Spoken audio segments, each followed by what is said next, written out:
Well, predictably, Mr. Donahue and I went at it pretty hard. Take a look. So I'm assuming you don't support all her positions that I just chronicled. Let's understand what's happening here. Once again, we have a woman who got to be just a little too famous for the people who support this war. A minority of the American population, by the way. And so the effort to marginalize this woman is underway, and you're helping out. I'm the leader of the pack. I'm the leader of the pack. First of all, Cindy Sheehan is one tough mother.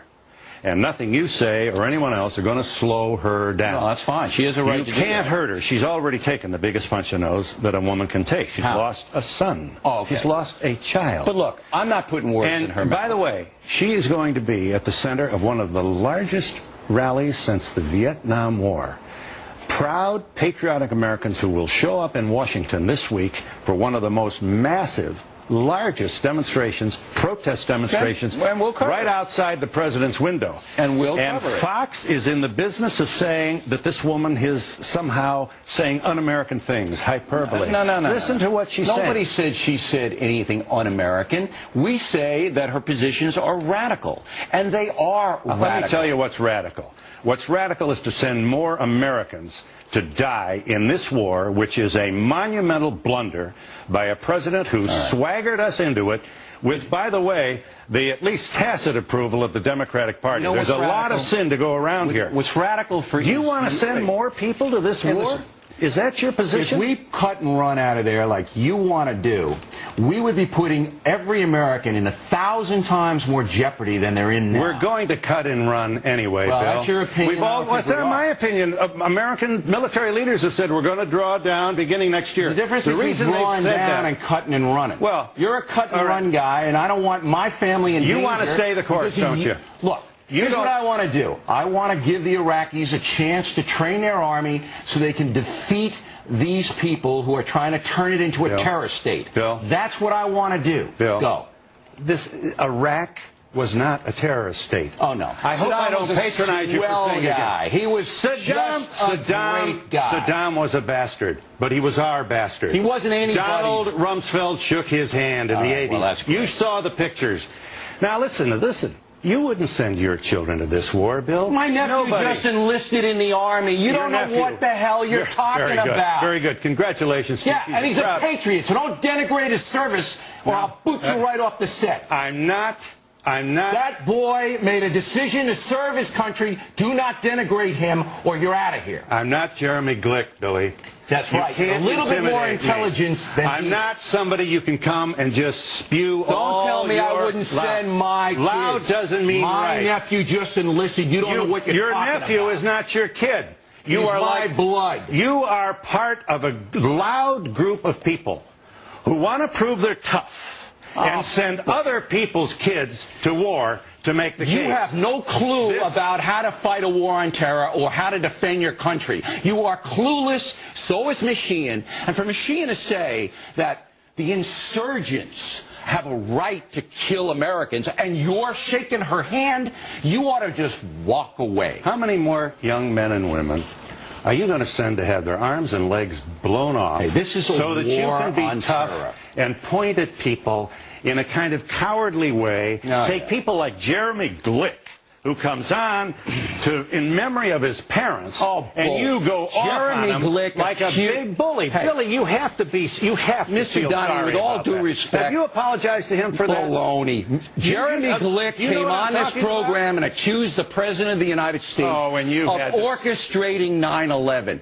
That's what he did. Right after 9/11 happened. You know what the pain that brought the families who lost people in 9/11? This war. You buy into left-wing propaganda, and you're a mouthpiece for it. Go ahead. This war is not fair to the American troops. This war is unconstitutional.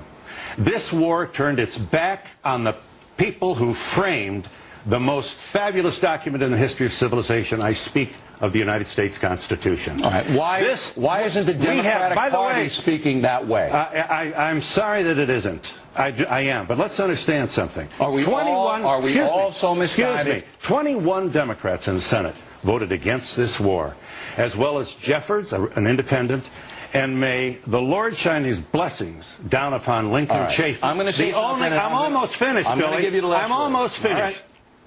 Lincoln Chafee, the only Republican in the Senate to vote against this war. We should be building statues to all these people. October 2002, they stood up to a president, and they knew that, first of all, only Congress can declare war. Why is that unimportant to you, Billy? Listen, why can't you become the patriot that your loud voice proclaims to be and stand behind the Constitution and insist that we never go to war again without the approval and That's why consent we of the have United States Congress? If they want to take action, they can take action. Now, I'm going to say something. I'm going to give the last word.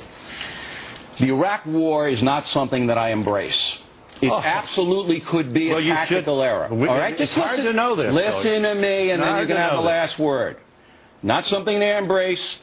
Could be a tactical error, optional war, and we have not waged it the way I had hoped we would wage it. But what? But we are in a war on terror. We are in a war on terror.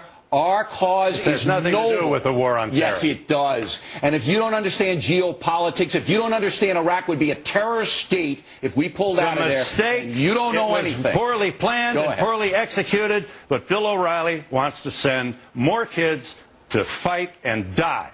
We've already had almost 2,000. Just let me have the last word. In the last year, two things have doubled. The number of dead American troops in Iraq have doubled, from over 1,000 to almost 2,000. You know what else doubled, Billy?